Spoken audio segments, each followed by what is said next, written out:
ધોરણ 6 વિષય ગણિત. વિદ્યાર્થી મિત્રો, આજે આપણે પ્રકરણ નંબર 8માં શતાંશ વિશે ભણવાનું છે. શતાંશ એટલે શું? તો આપણે જાણીએ છીએ કે 100 સેન્ટીમીટર બરાબર 1 મીટર થાય છે, જે આપણે આગળ પણ સમજી ગયા. તો 1 સેન્ટીમીટર બરાબર એને આપણે જ્યારે પૂર્ણાંકમાં એટલે કે શતાંશમાં લખીએ છીએ તો આ રીતે લખી શકાય. જે શતાંશનું સ્વરૂપ છે, એક શતાંશ કહેવાય છે. એક શતાંશ 1 સેન્ટીમીટર બરાબર 1 શતાંશ લખવું હોય તો 1 શતાંશ કેમ લખશો? તો આ રીતે આપણે 1 શતાંશ લખાય છે. નીચે જે સંખ્યા છે એને શું વંચાય છે? શતાંશ. તો મિત્રો, 1 શતાંશને દશાંશ પદ્ધતિમાં લખવું હોય, મેં તમને આગળ પણ સમજાવ્યું હતું કે ભાઈ દશાંશ પદ્ધતિમાં 100 હોય નીચે તો લખવું હોય તો શું કરશો? તો કે 1 પહેલા મૂકી દીધો. ચલો, કેટલા અંતસ્થ કાપવાના છે? કેટલા મીંડા છે નીચે? 2. તો 2 અંતસ્થ કાપીશું. એક જ છે આપણી જોડે, તો બીજો અંતસ્થ માટે શું કરીશું? 0. તો 1 2. ચલો, અંતસ્થ કાપી દે, મીંડું કરીશું. હવે આધાર આપવા માટે 0. તો આ રીતે આપણે દશાંશ પદ્ધતિને 0.01 એટલે કે 0.01 લખાય છે અને એને વંચાય છે કેમ? તો કે 0.01 વંચાય છે. 0.01 વંચાય છે. તો એને વંચાય છે 0.01 વંચાય છે, જેને દશાંશ આપણે દર્શાવીએ છીએ. તો તમે આજે શતાંશ વિશે સમજી ગયા. શતાંશ કેવી રીતે લખાય છે, શતાંશને કેમ દર્શાવાય છે. 100 સેન્ટીમીટર બરાબર 1 મીટર, 1 સેન્ટીમીટર બરાબર 1 શતાંશ. તો શતાંશને વંચાય છે 1 શતાંશ, જેને પોઈન્ટમાં પણ આપણે લખતા શીખ્યા કે કેટલા અંતસ્થ કાપવાના છે, તેમજ 0.01 વંચાય છે. બરાબર, જે દશાંશ ચિહ્ન કરીએ છીએ ને વચ્ચે પોઈન્ટ, તમે આ રીતે જે કરો છો કે ભાઈ 0.01 આ જે પોઈન્ટ છે એ પોઈન્ટ શું છે? તો એને ટૂંકમાં એની સાચી અર્થમાં દશાંશ કહેવાય છે. શું કહેવાય છે? પોઈન્ટ એટલે દશાંશ છે. આગળ વાત કરીએ તો કે સહસ્ત્રાંશ. પહેલા આપણે જે 3 મીંડા હતા 100 એટલે શતાંશ, હવે 2 મીંડા હતા તો શતાંશ, હવે 3 મીંડા છે તો સહસ્ત્રાંશ. તો એ સહસ્ત્રાંશ શું છે?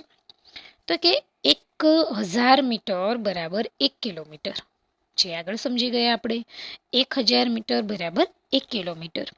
તેથી 1 મીટર બરાબર 1/1000 કિલોમીટર એટલે કે 1 સહસ્ત્રાંશ સ્વરૂપ કહેવાય. 1 સહસ્ત્રાંશ કિલોમીટર.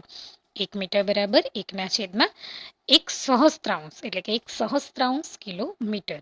આમ 1 સહસ્ત્રાંશને આપણે કયા સ્વરૂપમાં? તો કે આ રીતે આપણે લખી શકાય, 1 સહસ્ત્રાંશ. બરાબર. હવે આને આપણે જ્યારે દશાંશ પદ્ધતિમાં લખવું હોય તો મિત્રો, મેં તમને આગળ શીખવ્યું એ જ રીતે, પરંતુ આપણે શું કરશો? તો કે કેટલા મીંડા છે? 3. તો ચલો 1 તો 3 કરવાના છે, તો 1 2 અને 3. બરાબર. દશાંશ આગળ આધાર આપો તો 0.001 એમ એને વંચાય કઈ રીતે?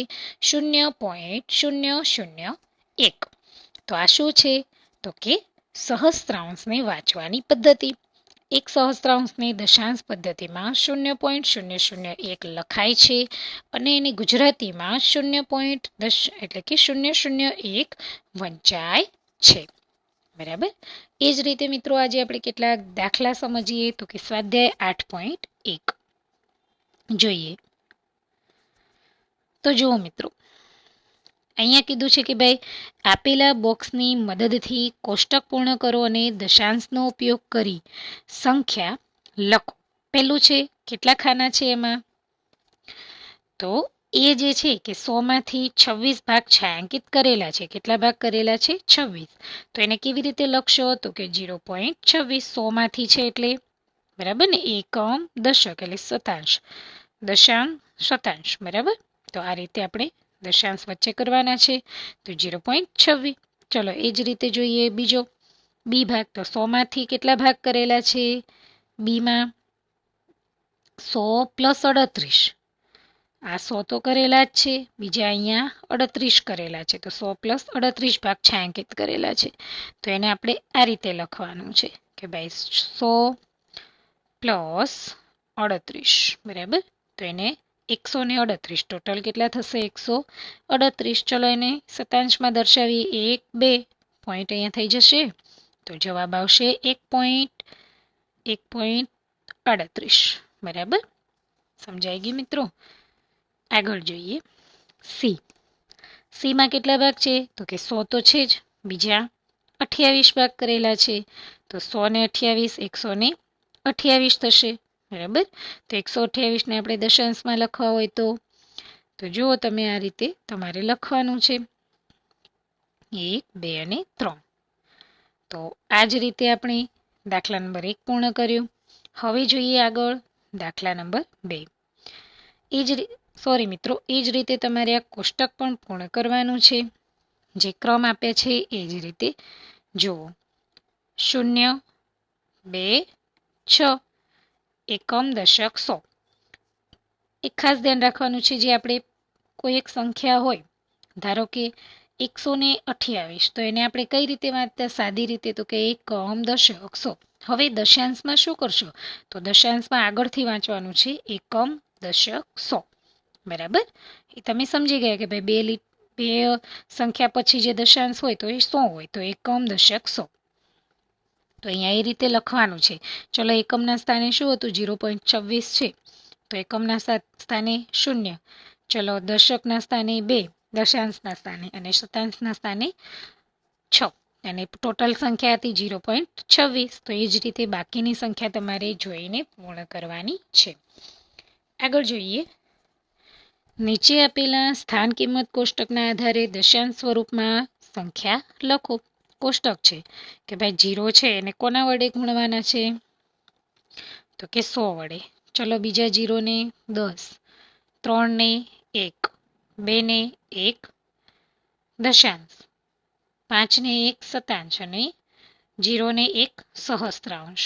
તો એને લખવાના છે. 0 એ 0 ગુણાશે તો કેટલા આવશે? તો કે 0. એ જ રીતે 0, 3 એ 3. ચલો, અહીંયા શું કરશો? 2 વડે જે ગુણ્યા છે એ 0.2, અહીંયા 0.05, અને સહસ્ત્રાંશ 0 સાથે કરો તો 0. તો જવાબ આવશે 3.25. આ રીતે તમારે લખવાનું છે. એ જ રીતે બાકીના કોષ્ટક છે, જે જુઓ બીજા નંબરનું કોષ્ટક છે કે ભાઈ 1 ને 100 વડે ગુણ્યા, પછી 0 ને તો કેટલા વડે છે? 10 વડે. ચલો, 2 ને 1 સાથે, 6 ને દશાંશ, 6 ગુણ્યા 1 દશાંશ. તો એને કેટલા લખશો તમે? તો કે આ રીતે 0.6. એ જ રીતે અહીંયા છે કે ભાઈ 3 ગુણ્યા 1 શતાંશ. તો એને કેમ લખશો? તો કે 0.003, સહસ્ત્રાંશને 0 સાથે તો 0, બરાબર. એ જ રીતે તમારે નીચે આનો જવાબ લખતા જવાનું છે, અને અહીંયા સરવાળો કરવાનો છે કે ભાઈ 100 + 2 તો 102. ચલો, અહીંયા પોઈન્ટમાં કેટલો થશે? 63, 6 અને 3. તો આ રીતે તમારે નીચેનો એક જે કોષ્ટક છે ત્રીજા નંબરનું, એ તમારે જાતે ગણવાનો પ્રયત્ન કરવાનો છે. મેં જે રીતે કર્યું એ રીતે પહેલાં જાતે પ્રયત્ન કરવાનો છે. આગળ જોઈએ. નીચે દશાંશોની સ્થાન કિંમતને કોષ્ટક બનાવીને લખો. તો જુઓ મિત્રો, અહીંયા કોષ્ટક છે, ક્રમ, સંખ્યા, 100, દશક, એકમ, દશાંશ, શતાંશ અને સહસ્ત્રાંશ. તો એને આપણે લખવાનું છે. તો ચાલો, પહેલું છે 100. તો 100ના સ્થાને કોઈ નથી. પછી દશકના સ્થાને કોઈ નથી. તમે જોતા જાઓ છો ને આગળ. હવે એકમ, દશક, 100 વાંચવાના છે, બરાબર. એકમ, પછી દશાંશ અને શતાંશ, પોઈન્ટ પછીની જે સંખ્યા છે અહીંયા એકમ છે બરાબર, પણ પોઈન્ટ પછીની જે સંખ્યા હોય એને આપણે દશાંશ અને શતાંશ કહીએ છીએ. જ્યારે આ બાજુ જે સંખ્યા છે એકમ, દશક, સો એ બરાબર છે, પરંતુ પોઈન્ટ પછીની જે પાછળ હોય એ દશાંશ અને શતાંશ. સમજાયું? કોઈ પણ સંખ્યા છે, ધારો કે 125.25, તો ચલો શું કહેશો? તો કે એકમ, દશક, સો આ બરાબર છે, પરંતુ અહીંયા તો કે દશાંશ, શતાંશ, સહસ્ત્રાંશ, પોઈન્ટ પછી જે સંખ્યા આવે છે દશાંશ, શતાંશ, સહસ્ત્રાંશ, તો એ રીતે તમારે લેવાના છે. તો તમે જોયું ને કે ભાઈ આ જે છે એ એકમ, દશક, સો એ બરાબર જ છે, પોઈન્ટ પહેલાની સંખ્યા છે એટલે સાદી સંખ્યા છે, પરંતુ દશાંશ પોઈન્ટ પછી જે છે તો એ દશાંશ, શતાંશ, સહસ્ત્રાંશ જે આવે એ બરાબર. તો એ રીતે તમે જુઓ તો અહીંયા સંખ્યા છે ભાઈ, એકમના સ્થાને કોઈ છે, સોના સ્થાને તો કે કોઈ નથી, તો 0. એ જ રીતે દશક 0, હા એકમે છે, કોણ? 0. ચલો દશાંશમાં 2, શતાંશમાં 9, સહસ્ત્રાંશમાં 0. એ જ રીતે આગળની સંખ્યા જોઈએ તો કે સોના સ્થાને કોઈ નહીં, 0. દશકમાં 0. ચલો એકમમાં કોણ છે? 2.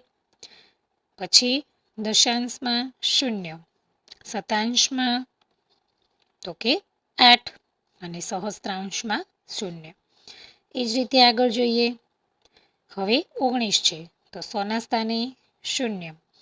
ચલો દશકના સ્થાને 1, પછી એકમના સ્થાને 9, પછી દશાંશના સ્થાને 6, શતાંશના સ્થાને 0 અને સહસ્ત્રાંશમાં 0.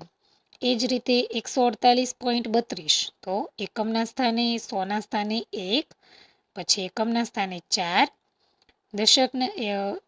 દશકના સ્થાને 4, એકમના સ્થાને 8, દશાંશના સ્થાને 3, શતાંશના સ્થાને 2 અને સહસ્ત્રાંશના સ્થાને 0. હવે આગળ સંખ્યા આપી છે ભાઈ 200.832, તો એ બધા જમાં આવે છે. જુઓ તો કે સોના સ્થાને 2, દશકના સ્થાને 0, જે અહીંયા તમે જોતા જાજો બરાબર. એ જ રીતે એકમના સ્થાને 0, ચલો શતાંશ, દશાંશના સ્થાને 8, શતાંશ 1 અને સહસ્ત્રાંશ 2, જે આખી સંખ્યા આપેલી છે.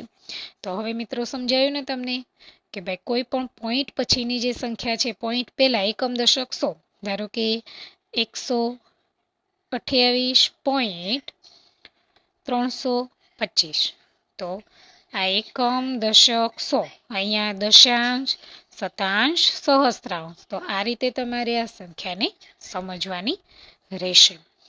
આગળ જોઈએ તો કે નીચેના દરેકને દશાંશ સ્વરૂપમાં લખો. તો આપણે લખવાના છે દશાંશ સ્વરૂપમાં, જેમ કે 20 + 9, એને આપણે સ્વરૂપ બનાવ્યું, તો 20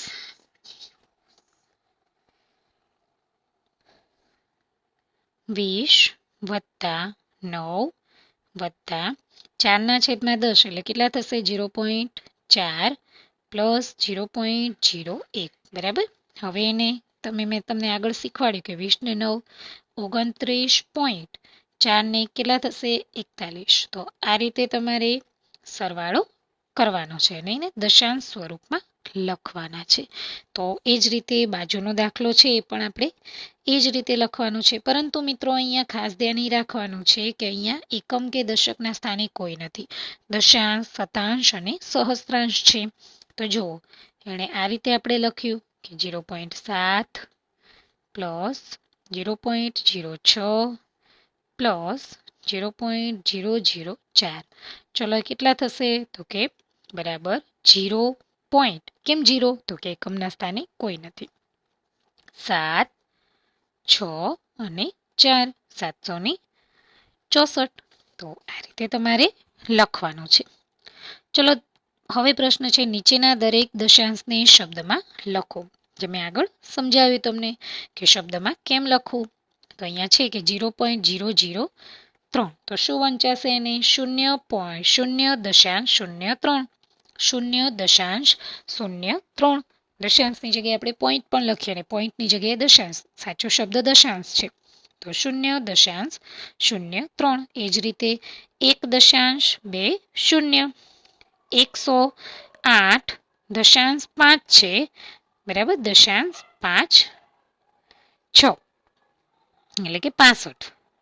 10.07 0.032 3 2 એ રીતે લખવાનું છે, જેમ કે 5 6 5 6 બરાબર, એમ 3 2 5.008 બરાબર. તો આ રીતે એને લખતા શીખવાનું છે. આગળ જોઈએ મિત્રો તો કે સંખ્યા રેખા પર દશાંશના સ્થાનના કયા બે બિંદુઓ વચ્ચે નીચેની સંખ્યાઓ રહેલી છે? તો જુઓ, અહીંયા તમને સંખ્યા રેખા કે ભાઈ 0.06 એ 0 અને 0 ની વચ્ચે 0.1 ની વચ્ચે આવેલી છે સંખ્યા રેખા ઉપર. એ જ આગળ પણ આપણે સંખ્યા રેખા સમજ્યા. એ જ રીતે 0.66 તો કે 0.6 અને 0.7 ની વચ્ચે આવેલી છે. એ જ રીતે 0.92 0.9 અને 1 ની વચ્ચે આવેલી છે. 0.57 0.5 અને 0.6 ની વચ્ચે આવેલી છે. જે આપણે આગળના વિડીયોમાં જે સંખ્યા રેખા સમજ્યા એના આધારે આ વાક્ય પૂર્ણ કરવાના છે. હવે જોઈએ દાખલા નંબર 7. આપેલા અપૂર્ણાંકનું અતિ સંક્ષિપ્ત સ્વરૂપ લખો. વિદ્યાર્થી મિત્રો, જોઈએ આપણે સમજીએ. તમને કીધું છે કે ભાઈ 60 એટલે કે 0.60. તો 60 ને આપણે પહેલા 100 ના આધારે લઈશું, શતાંશના આધારે. 60 ના છેદમાં 100. ચલો છેદ ઉડે છે તો કે હા શૂન્ય ઉડે છે. ચલો કેટલા આવે છે? 6 ના છેદમાં 10. હવે એનું અતિ સંક્ષિપ્ત સ્વરૂપ બનાવવું છે તો જે છેદ પડતા હોય એ રીતે પણ તમે કરી શકો. જેમ કે જુઓ, 6 ના તો કે 3 દુ 6, 10 તો કે 5 દુ 10 બરાબર. તો જુઓ છેદ ઉડે છે, હા ઉડી ગયા. કેટલા વધ્યા? 3 પંચમાંશ. આ રીતે પણ તમે એનો જવાબ અતિ સંક્ષિપ્ત સ્વરૂપ લાવી શકો છો. એ જ રીતે બાજુનો દાખલો છે, જેમ કે 75 ના છેદમાં 100 બરાબર. 0.75 એટલે શતાંશ છે ને, તો જે છેદ ઉડતા હોય એમ પણ આ રીતે પણ કરી શકો છો, અને છેદ સિમ્પલ રીતે જેમ કે 25 ગુણ્યા 4, 25 ગુણ્યા 3, 25 તરી 75, 25 ચોક 100. ચલો ઉડી ગયા. કેટલા વધ્યા? તો કે 3/4. તો આ એનું શું છે? અતિ સંક્ષિપ્ત સ્વરૂપ. તો આ રીતે મિત્રો આપણે અતિ સંક્ષિપ્ત સ્વરૂપ શોધી શકીએ છીએ. આના આધારે આપણે આ સ્વાધ્યાય પૂર્ણ કર્યો. જે દાખલા તમારે સમજી વિચારીને વિડીયોમાં જોઈને સ્વાધ્યાય પોથીમાં પૂર્ણ કરવાના રહેશે. જય સ્વામિનારાયણ મિત્રો.